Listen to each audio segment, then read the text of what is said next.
Are you gonna say?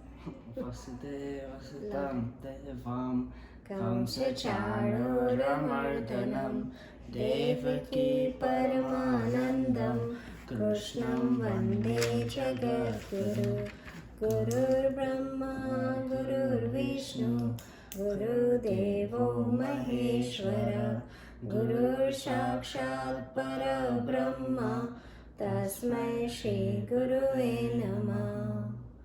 Om Sahana Bhavatu Sahanau Bhunaktu Sahaviryam Karavavahe Tejasvinavaditamastu Mahavidvishavahe.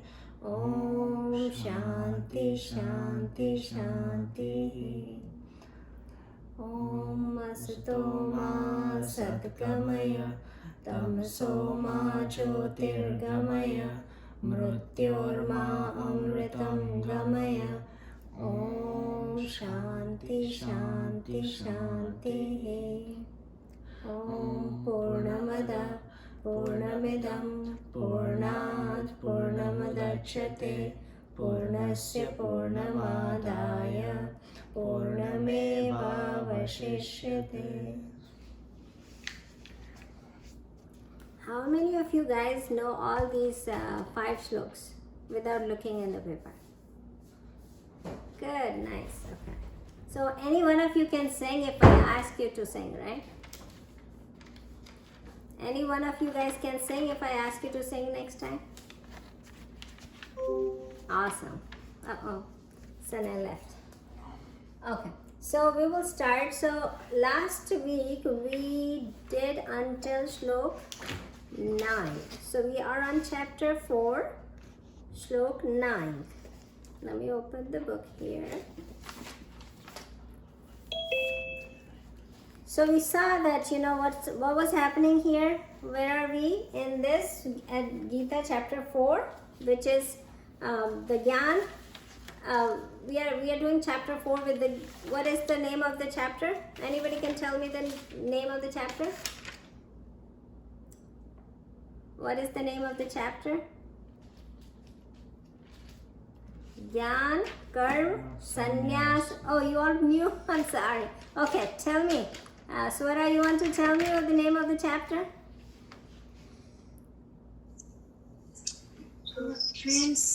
Transcendental knowledge. Okay, yeah, so every book has a different name, right? So we started with the name as Gyan Karma Sannyas Yoga. Why did we say Gyan Karma Sannyas Yoga? Gyan means knowledge, Karma means work, action, and then Yoga, Sannyas means giving up action and having Gyan, putting them both together. That's the yoga that we are talking in chapter number 4. So what it is? Gyan, Karm, Sannyas. 3 words are there, right? Gyan, Karm, Sannyas. Gyan, knowledge. Karm is action. And Sannyas is renunciation, giving it up. So Gyan, getting Gyan. Karma, giving up the karma. That's the yoga that Krishna Bhagavan is putting chapter 2 and chapter 3 together and talking about it, right? So it is the 4th chapter beyond chapter 2 and chapter 3. So now we are talking about that. So what Krishna Bhagavan started saying, the first 10 shlok is talking about the eternity of this knowledge, right? The knowledge that Krishna Bhagavan gave on chapter 2 and chapter 3. So those knowledge, he is saying that he gave it to Surya Bhagavan at the beginning of the creation.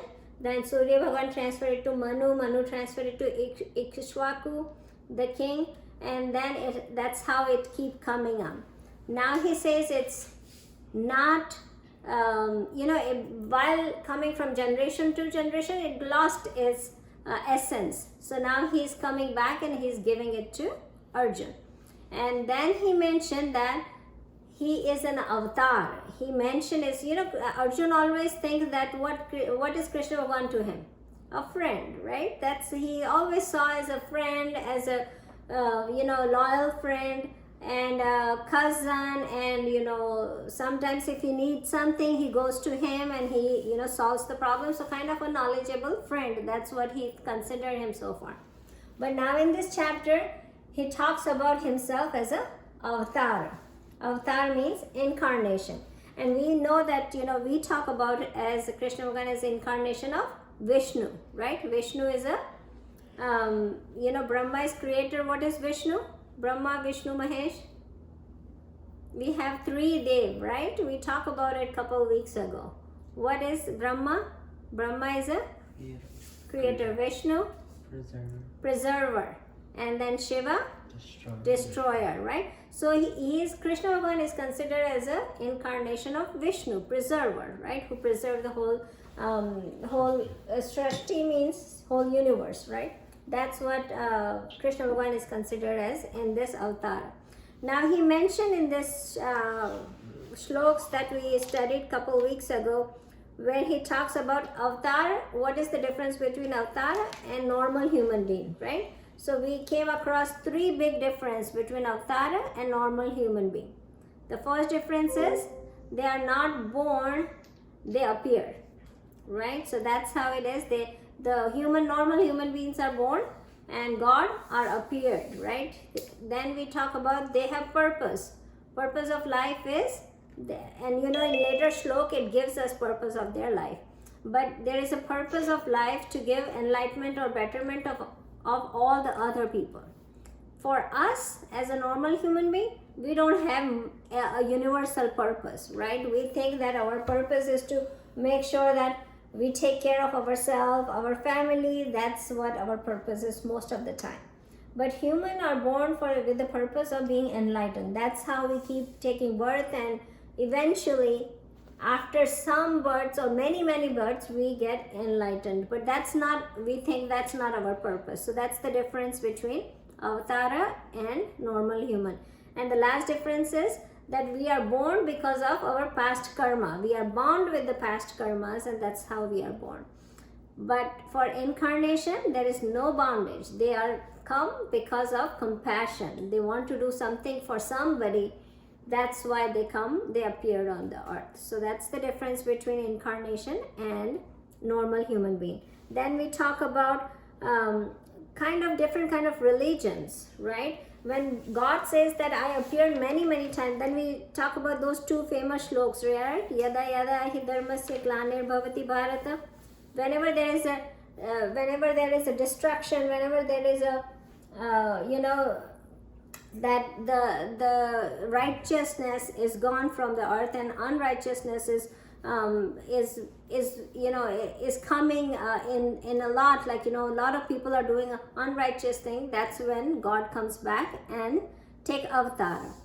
Right now he takes avatar that he's mentioning, but what he's saying here is also that he comes for 3 reasons. That what he mentioned, right? For protection of righteousness, to destroy the evil, and then the third one is to reestablish the dharma, the religion, right? And then in that we talk about religion or different kind of religions, right? And Krishna Bhagavan in Gita itself, we will learn that he described 4 kind of devotees, 4 kind of religion. People follow 4 kind of religion and become devotee to those 4 religion, right? And he divided into 2 and then divided into 4. So pravritti, lakshana and nivritti lakshana. Pravritti lakshana is outward kind of religion, and nivritti lakshana is inward kind of religion. So in pravritti, what happens is the first kind of religion is we do it because of safety and security, because we are afraid, we are scared that something wrong will happen if we don't go to temple, or if we don't worship God, something bad will happen to us, right? So that one is because we are scared, the first one, for safety and security. The second one was what? Yes, Avika? It was for pleasure, like asking for something in return. Yes, it is for pleasure. Like I want this, I want good money, better life, I want good clothes, I want good house. So that's for pleasure. That's a second kind of pravritti lakshana. Now what is the third one? Who's going to say the third? Yes. Avika, you want to say? Someone who's like a seeker or like a curious person. Yes, the seeker or the curious person who says, okay, let me get the knowledge of God, and how can I, it's not because of anything, just because my love, I'm going to go to the God. So that's the seeker. And then the fourth one is, yes. Someone who's already enlightened. Someone who is, somebody is already enlightened. So awesome job. So those are four kind of people, devotees, and who follow four kind of different religion, right? For first person, the religion is because I'm scared, I'm going to follow this religion. The second is because I need a better life, I'm going to follow this religion. The third one is because I love God, I want to know more about God, I'm going to follow the religion. And the fourth one is because I'm enlightened, I know that I am always one with God, I'm going to follow the religion. So those are four kind of devotees and four kind of religion, right? So that's what we talk about. So when God says, whenever there is a downfall in religion, I will come. So what downfall in religion? It's not just one religion, in any of these four religion that we talk about. If there is a downfall in any kind of religion, God appears and God take incarnation, right? So that's what we talk about it in that shlok. Then God mentioned that even though it seems like I'm born and I'm changed, but I'm not changed, I'm unchangeable, and I'm never born, I always appeared, right? And after that he talks about that whenever there is a rise in dharma, I manifest myself. So that's what we talk about. And then the 9th shlok came. So we read the 9th, but I don't know if we explained the whole 9th shlok or not. Did we? I don't think so, right? So we're going to start from the 9th one. Knows my divine birth and actions comes to me. Okay, so we just gave the answer, but not the description of it. Yeah, I just read it. That's what I wrote in my thing. So how about we start from the 9th and then we continue from there. Okay. Who wants to read? Anybody, any one of you guys want to read the shlok? 9th? Alicia, go ahead.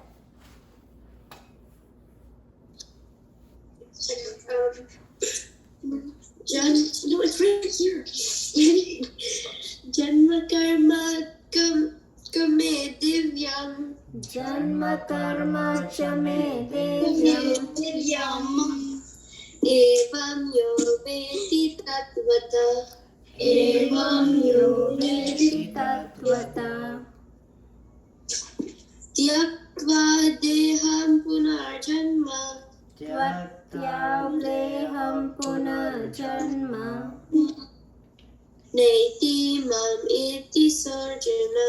Neti mameti sorjuna. Awesome. Together. Janma karma cha me divyam. Evam yo veti tattvata. Tyaktva deham punarjanma. Neti mameti sarjana. Okay. So the one who truly knows my divine action and divine birth, that my birth is divine and my work and action is divine, they are never reborn after giving away this life. So the person, and they reaches me. That's what it means. So the person, whoever is the person who knows my divine birth and my actions are divine, they never get a rebirth after giving this body, this life that we have right now. After giving this, they don't, and they reach to me, right? So that's what he is now declaring that, right? Krishna Bhagavan is declaring that.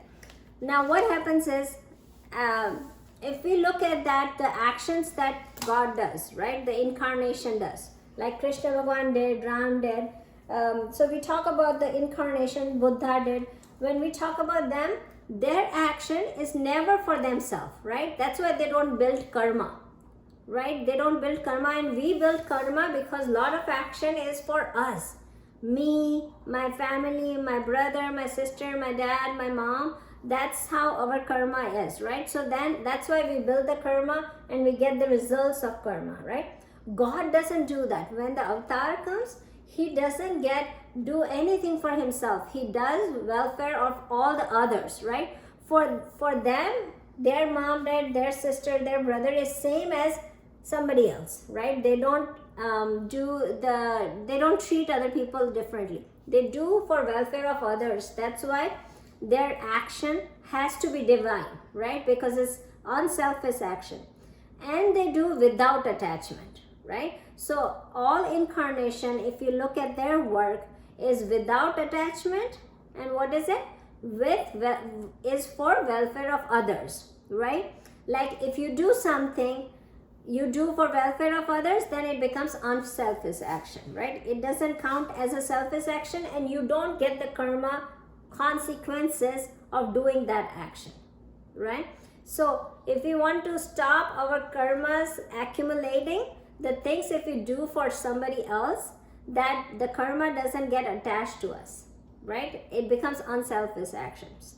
So that's what it is. Now in this shlok, when he says that the person who understands me, my birth as a divine, as not human, right? Divine, and my actions are divine. My, whose action? The avatara's action, the incarnation's action. If that is divine, what happens? They don't get the birth, means they are enlightened, right? And what happens? They reaches me, they attend me, right? Attend who? Attend God, the avatara.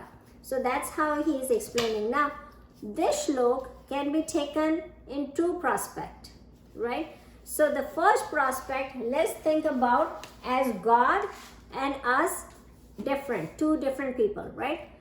God and us as two different people. What it happens, there are two kind of philosophy in Hindu religion, and it is very good for you guys to understand that, because you know, if you go to another regional religious classes, it might tell you something different than what other classes tell you different. So you need to understand what are the two different biggest philosophy in Hindu religion. So the first one we talk about as you and God are two different people, right?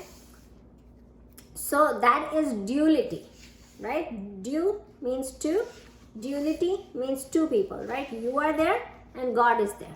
And then there is a philosophy where that is a non-duality, means you and God are the same, right? So there are two different philosophy. One, the God is separate from you, and the second one is you and God are the same. That's two different kind of philosophy. Now in this shlok, if we look into it with both the side, right? I want you to understand both the side of it. So if we take it as a duality, when God and you are separate, right? When there is God and you are just a part of God, right? That's what you are saying. The whole universe is separate and you are separate. That's how the duality works, right? So if we look at this shlok as what in that shlok, what happens is avatara, the Krishna Bhagwan, which is avatara of Vishnu. If we take that, that's real, right? That is a God. That is somebody special and a God, and we have full faith in Krishna Bhagwan, right? If we have that full faith in Avatara, we worship them, we surrender to them, we have full whole faith in them, then what happens with that faith? We attain enlightenment, right? We do worship, we do japa, we do their we read those shloks, we surrender ourselves to the God and say, God, you are everything and I'm just a part of you. Then God in this shlok, what he's saying, that what you do is the person who understands me and understands my action, they attain liberation, right? They attain me. Now when we talk about the attending me, there are many different kinds of how do you attend the God, right? So I'm just talking about right now duality, right? When the philosophy is saying God and you are different. So there are four kind of steps. It's better I write that, four kind of steps, four kinds of mukti. The first mukti, when you surrender yourself to God, when you jap the God, when you pray for God, and you say, I want to attend you, God, and you are everything, like we surrender to God, then you go to in abode of God, which is Vaikunt. Vaikunt is the place when we talk about it, that where God lives, right? And this is in our scriptures, that Vaikunt. Yes, Risha. Risha, you How do you spell it? Vakunt. Vakunt.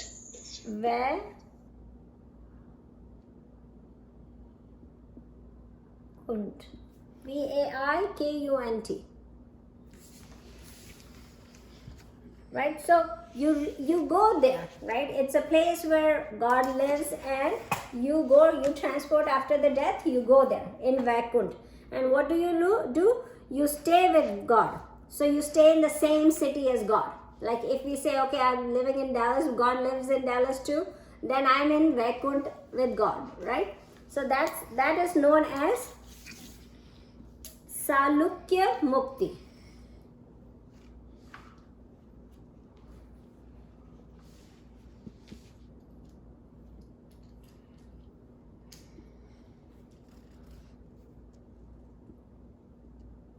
Salukya Mukti, right? Where you are in the same town as God. That's first step.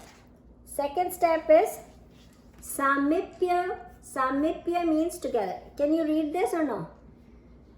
Okay, let me write it again.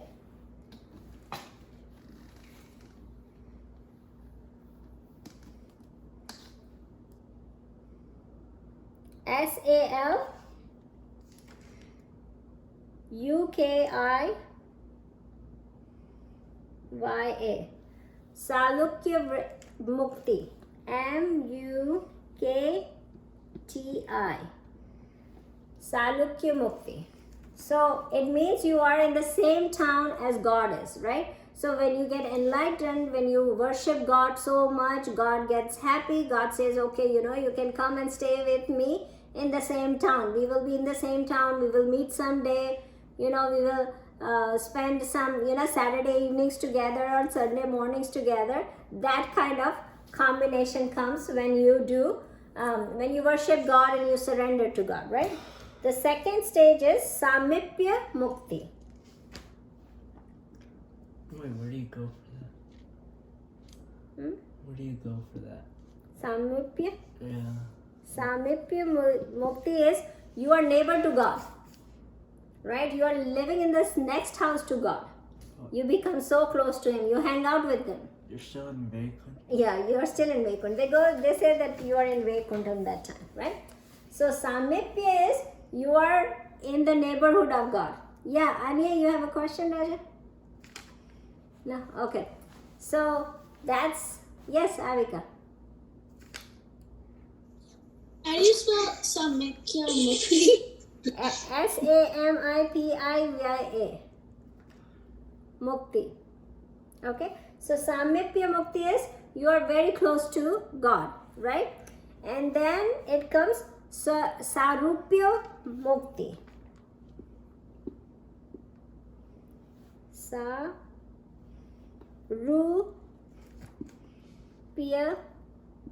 Mukti. What is that? Now you start living in the same house as God, right? What that means, like you have taken over the divine form of God. That's what the third stage is. Rhea, Sane? How do you spell that? Sa Rupya, Rupia Mukti. So now in this one, you start living in the same house as God, right? And the last one is Sayujya Mukti.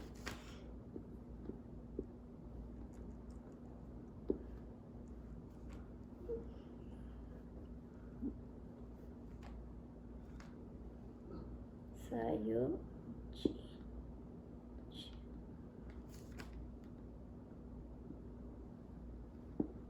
Okay. Sayujya means Sayujuya. Sayujya Mukti. In this, you are one with God, right? So that's how they actually say how the things work, the stepwise enlightenment process that happens, right? For the dual, the dual philosophy says that that's how you do it. When you surrender yourself to God, when you pray to God, you do japa, you do worship, you have full faith in God, that's how you keep going closer and closer to God, and eventually you become one with God. Yeah, Raja? Did you say we're one with God? Yeah. We are one with God at the end, the fourth step. Right? So the first one is same city. Second one is neighbor. Third one is in the house. And fourth one is one with God. Right? So that's how it is given in duality, that's how you go. So when Bhagwan says that, the person who understands my action as divine action, my birth as a divine birth, they reach me, right? And they don't get rebirth. So what happened when we surrender to God? We go to Vaikunt, we stay in the same city, then we keep worshipping God, we come closer to Him, we become their neighbor, then we become very close to Him and we actually stay in their house, and then eventually we become one with God, right? So that's how it's been explained. So now on the other side, let's talk about non-duality, right? So when non-duality happens, what do we think? That these avatars, like Krishna Bhagwan and all these avatars, Ram Bhagwan, they all came to give us knowledge, right? They give us knowledge by getting that knowledge. What knowledge? The self-realization, knowing what we are, right? When we get to know what we are, we get the self-knowledge. What happens? We get enlightened, right? Krishu, you got to understand the difference between duality and non-duality? Okay, so when we think about that we are one with God, then what happened? We think that this knowledge that this avatars are giving it to us, right? We get this knowledge, which is our self-knowledge, what we are this consciousness, and we are one with God, and that's how we're getting the knowledge makes one with God, and we get enlightened, right? So that's how you know what, there is a story about how you get enlightened by getting the knowledge from avatars, right? You know, there is a place in India, Banaras, Kashi, where they used to say that people who die in Kashi, they never get reborn, right? How much their spiritual experiences, it doesn't matter. If they die in that city, they never are reborn because they die in that city. So now the person asked, like, even the ant who is walking in Banaras, who is an ant who is digging hole in Banaras or Kashi, how do they get enlightened too? And the Rishi used to say, yes, if you die in Banaras, you always get enlightened whether you are spiritually strong or not. And what is that story about? So in story, what they say that in Banaras, in Kashi, what happens is there is Annapurna Devi. There is a goddess, Annapurna, who comes and cut your bondage with the worldly things when you die. As soon as you die in that city, what happens is Annapurna Devi comes and cut your bondage with the worldly things. And Vishwanath, the Shivji temple is there, who comes and give a Tarak Brahma mantra in that dead body's ear. And that's how the person get enlightened, whoever dies there. That's a story, but that's how it used to be a story about dying in Kashi and Banaras. Now, with the duality aspect, we can say that, oh, God comes and give the blessing and make the person enlightened. But in non-duality aspect, what you can say that the person get knowledge, right? And now if you look back, the story is from ages, right? And if you look back, that all learned rishis used to be in those places. All avatara used to go in those places. And what avatara used to do? They used to re-establish religion, right? That's what their work is, right? We read a couple shlokas ago that what avatara does, they re-establish the religion, right? So what they used to do is they used to teach. right? In those cities, Kashi, Banaras, they were really important for spiritual knowledge. There were many teachers who used to teach spirituality, right? So people who die there are learning spirituality already, and that's how they enlighten, and that's how they die. Like really, if you look into it, it might be this, but they made the story as we always have a story about, you know, how you know, all these religion things work, right? We have always a story in our Hindu culture that everything is related to a story. But if you look at the fact, the avatars are usually giving all the education about what we are, what our self is, and that's how, you know, people get enlightened easily in Kashi and Banaras, right? So that was me. So there are two different kinds we can take avatara. If we can have the faith in avatara, we worship them and we get enlightened, or we attend them, or we reach them. Second way is to get the knowledge about self knowledge, and that's how you get enlightened. So with the Gyan Yoga or with devotion, right? So that's how we can take this shlok both ways. Like either avatara gives us knowledge about ourselves and we get enlightened, or we do devotion to all the avatars, the God worship, and get enlightened, right? So that's how it says. Now look into the way how Krishna Bhagavan is turning little bit subtle shift on his teaching now in chapter 4. Before in chapter 2, he talked about self-realization, right? You understand that what are we? We are this consciousness that cannot be die, cannot be born, cannot be burned, no weapon can, no weapon can destroy it. We are this self-consciousness that never dies, right? That's what he was teaching in chapter number 2, right? In 3rd chapter, he talked about the karma, what karma we should be doing, how we should be doing all these work and get enlightened, right? So he talks about those things. Now, so those were related to self-realization. But now if you look into it, he's talking about avatara and incarnation. So he's moving from self-realization to God realization, right? So what is he moving from? Self-realization to God realization.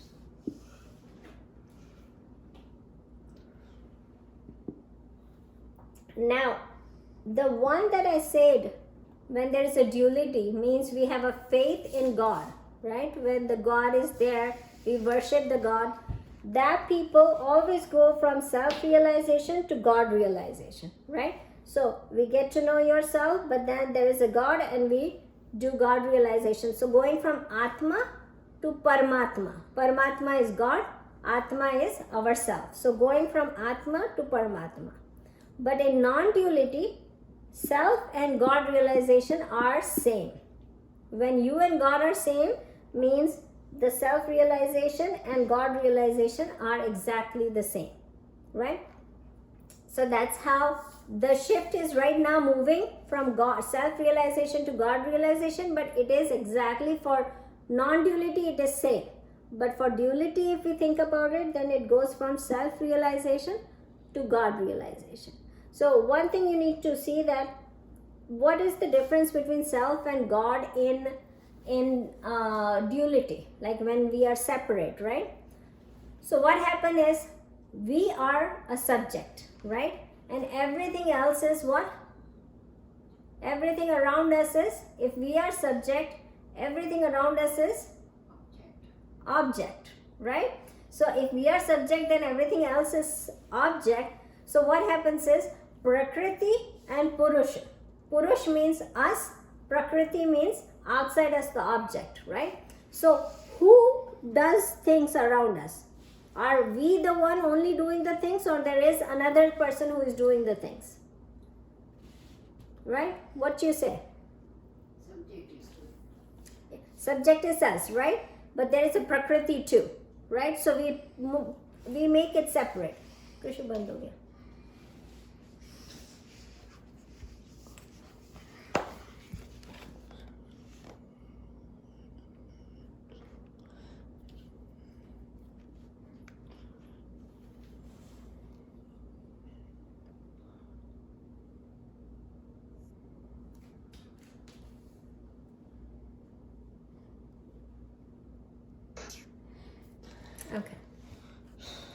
So then what happens is, when they are talking about it, then they talk about that we have self-realization, right? We do that, we are consciousness, and then we talk about there is another thing in the Prakriti that makes everything happen, right? So then it becomes the God realization, right? So that's how it moves.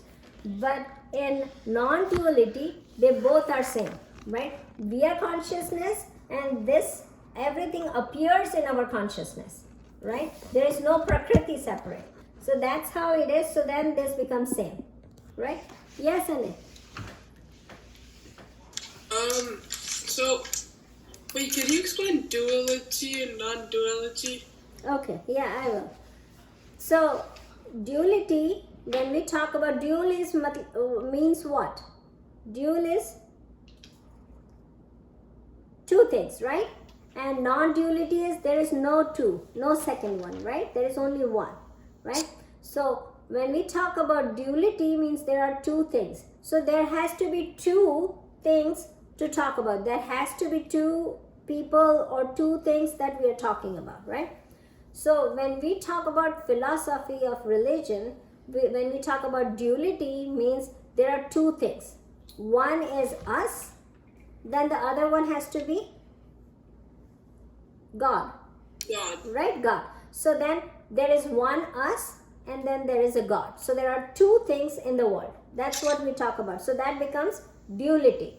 I am one and there is a God, right? So we are two separate things, right? There is a pen and there is a board, two separate things. So this is duality, right? So we are not God, we are separate from the God. So we talk about there is us and there is Prakriti around us that makes, so God makes this whole world, right? And then we make somebody else sitting there as a powerful person, power than us, bigger powerful person, that is, we are just a tiny part of God, or we are just a separate person from God. So that's the duality. Non-duality comes when everything is consciousness, right? God is there, there is God, but we and God are always one. That's non-duality. There is no other than me and God, because they are both consciousness, right? So we merge, we and God are one. That's what the duality, the non-duality says. And duality says that we and God are separate. Got it? Mm-hmm. Yeah. So that's how it has been. Two different kind of philosophy. Like some people follow duality. There is a lot of devotion. There is a lot of faith in it because you believe that there is a God, right? There is a powerful person out there. Then we actually make a Saguna Bhagwan, which is there is good in it. So we make their physical form like Krishna Bhagwan, Ram, and Shiva and Vishnu. All these forms comes and we say that okay, you are powerful and we are just a limited people, right? With the limited power, we are a little things, right? So that's the duality. We make him powerful and we think that we are just a little tiny piece of it. Now in non-duality, what happens is then we say that you and me, when we talk about our self, our real self, they both are consciousness. But what happens is then we wear this body, mind and intellect complex and we make us separate, right? But if we just think about ourselves as the consciousness, then God and I have the same consciousness. But because I'm wearing this Maya, which is said as Maya, veiling thing, that I think that I'm this body, mind and intellect, and that's how I separate. Actually, I'm not separate from God. Right? So that's how the two different philosophies work. Got it? So that's how. So now we are moving more towards God realization in chapter 4 than going to the self-realization, which was Krishna Bhagavan was talking about it, right? Krishna Bhagavan in chapter 2 and 3 more talk about self-realization. Now he is talking about that there is an incarnation, there is avatara, there is a worship involved in it, there is a faith involved in it. So God is actually bringing towards God realization, right? Okay, let's move on to the next slok. But this slok actually is saying that the person who understand me, right, will not take birth again. Who understand my divine nature, they will not take the birth again. So what does that mean? They are liberated and they will reach me. That's what he says in slok number 9. So let's move on to slok number 10.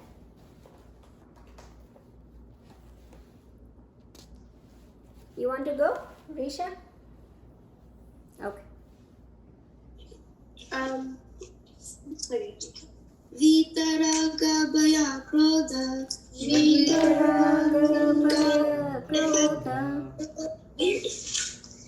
Manmaya Mam Upashita Bahavo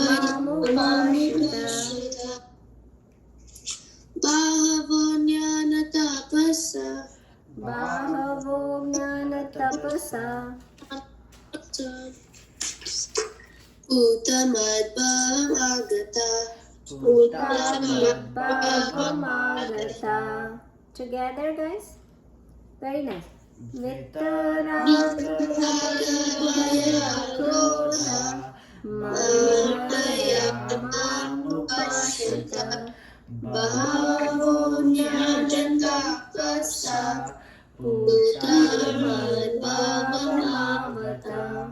Okay. So here he says, being free from passion, fear, anger.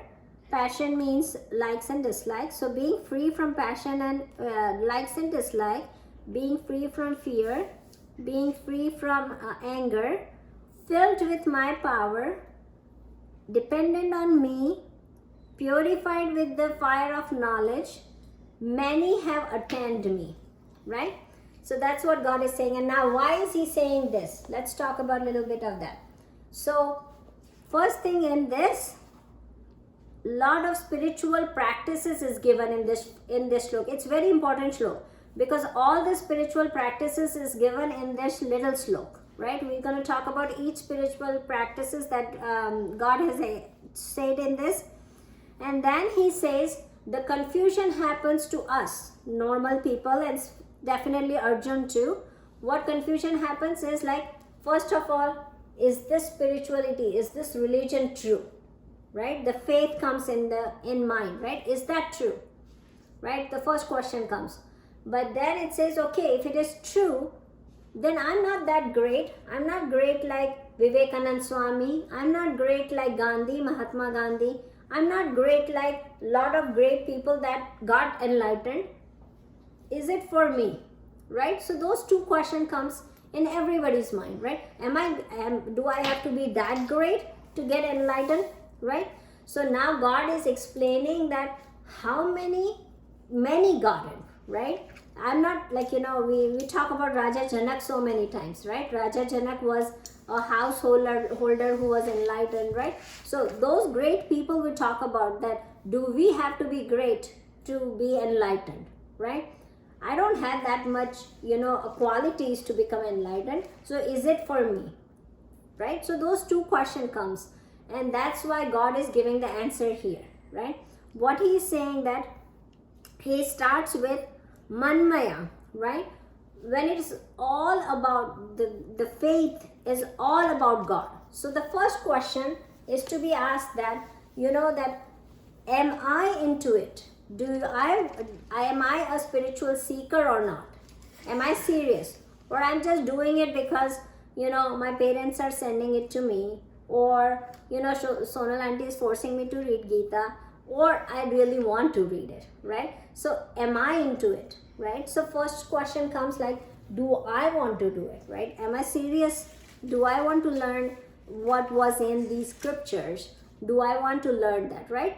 My primary goal is to get enlightened, or my primary goal is to live this worldly life, right? So that question comes. So when God says Manmaya, means it has to be all about God.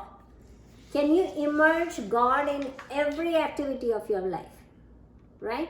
Immerging God in every activity of your life, entire life, like how a perfume pervades into the air of the room, right? The same way can God pervades me into my entire life.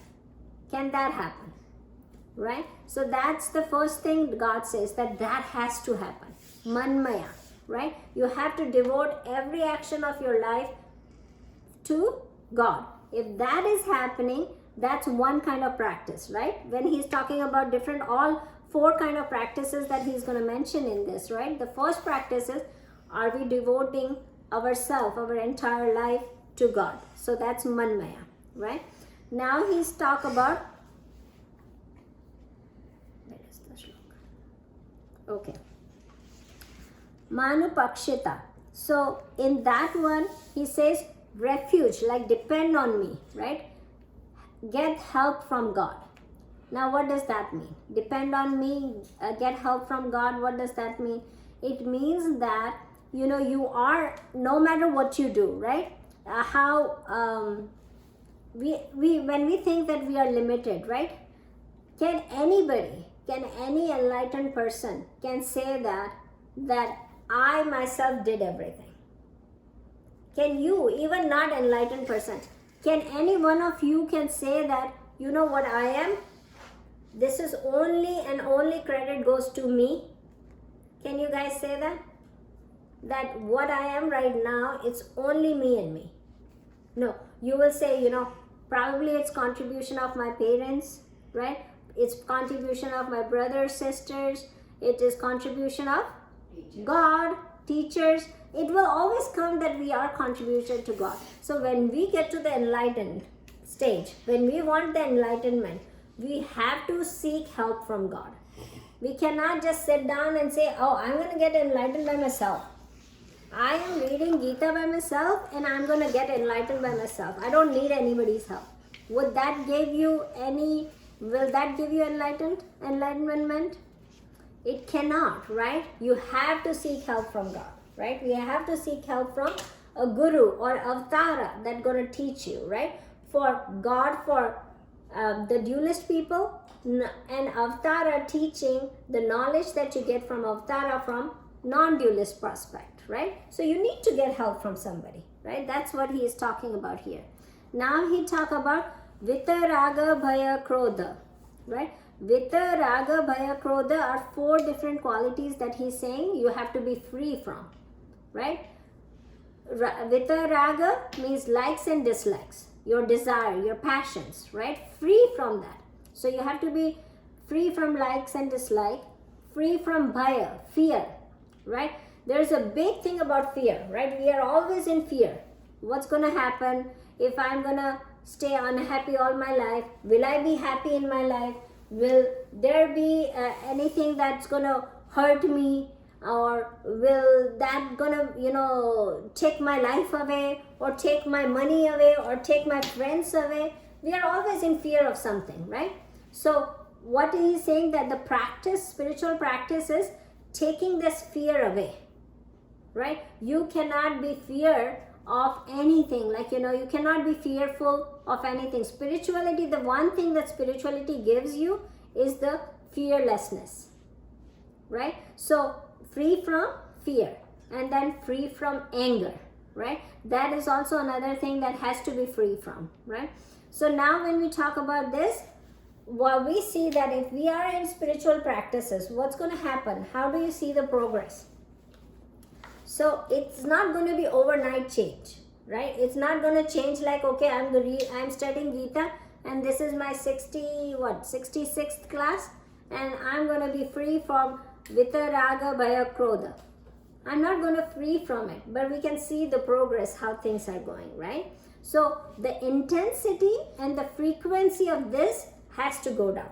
Then you are on the right track, right?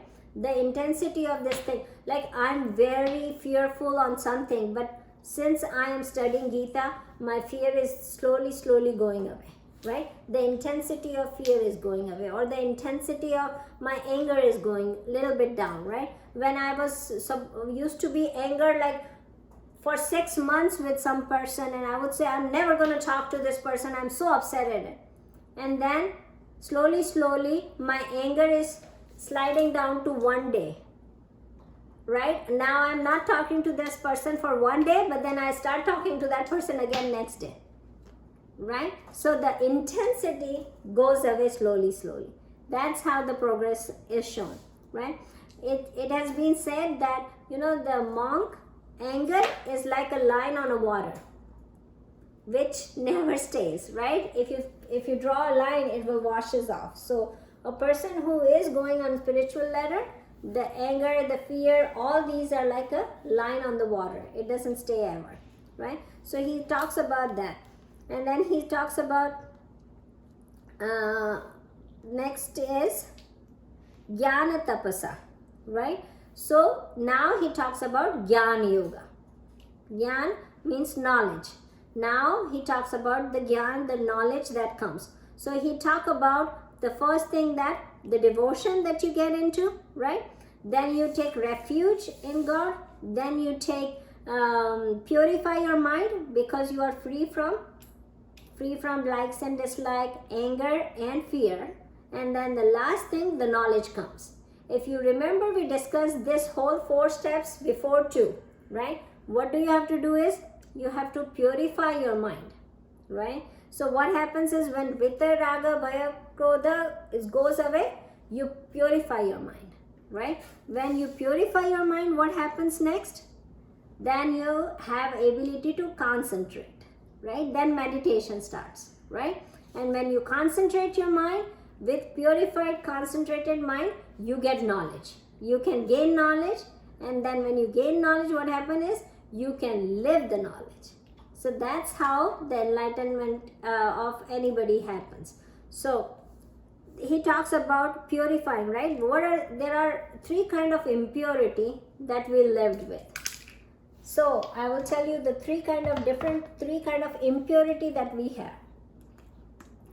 The first impurity that we have is mal, M-A-L. I like to write in Hindi too. Mal. Mal is dirt.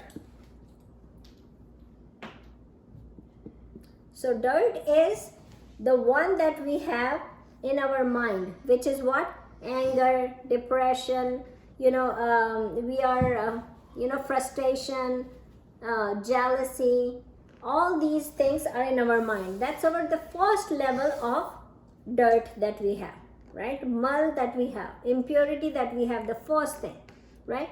So all these things, likes, dislikes, fear, anger, depression, these are all of mind, right? So you purify the mind by removing all this dirt, right?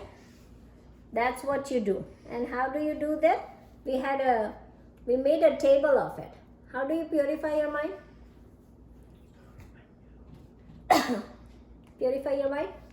You remember? We made a matrix for that. How do you purify your mind, Krish? Karma Yoga. Right? With purified mind, what do? Then next kind of impurity. Let's talk about it. Next kind of impurity is Vikshepa.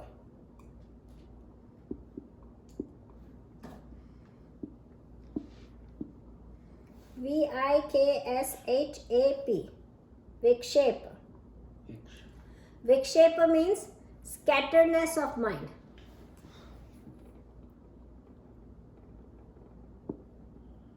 Scatteredness of mind. So now what happened is, you have purified your mind, but it's still scattered. It doesn't stay on God, right? It doesn't stay on self-consciousness. So that's the second kind of impurity that we have, right? How do you take this impurity out? How do you take this impurity out? Yes, Risha. Concentration. Concentration and focus. Meditation. Focus. Meditation. Dhyana Yoga. Awesome, right? And then with purified, concentrated mind, so the third kind of dirt or third kind of impurity that we have is avarana. Avarana.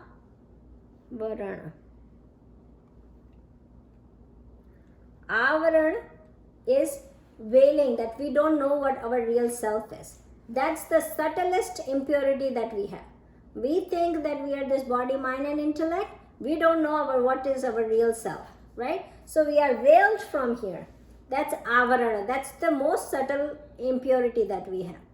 Now, avarana, how do you take this impurity away? What is the third, last one? Yes, Risha. Is it knowledge? Yes, Gyan Yoga, knowledge. Now, getting knowledge about self. So, self-knowledge. That's how you remove this impurity, right? So, we have three kind of impurity. The first one is mal, second one is vikshepa, third one is avarana. So, the most superficial is mal, which is outer, like depression, likes, dislike, passion, frustration, all these are mal. That's very superficial, that stays with the body, right? Then the second one is vikshepa, which is scattered mind, like lot of thoughts keep coming, not concentrating, right? The third one is avarana, which is because of our not knowing our real self, right? Now these all three impurities that is shown also in the practice that God shows us in here, which is first that you do purification of your mind, concentrate your mind. With purified and concentrated mind, you get the knowledge, and when you get the knowledge, that knowledge stays with us, and with that knowledge, that's how you are liberated, right? That's how you get liberated from birth and death cycle. That's what he is trying to explain here. Now, he says, you attain my stage, right? What did he say at the end in the shlok? He says, you are free from likes and dislike, fear, anger, filled with my power, dependent on me, purified with the knowledge. Many has attained me. Now, he doesn't say that many has vision of me, many has saw me, right? He doesn't say that, right? What does he say? Many attain me, means many of them attain the same stage as me, right? So what is the stage of God? God is the pure consciousness, right? So you attain that pure consciousness there. That's what he's saying when he's talking about you attain me. Now with this shlok, we finishes the first 10 shloks, right? Which is the first topic that talks about the eternity, that the knowledge is eternity given by the God, and it's been there for ages.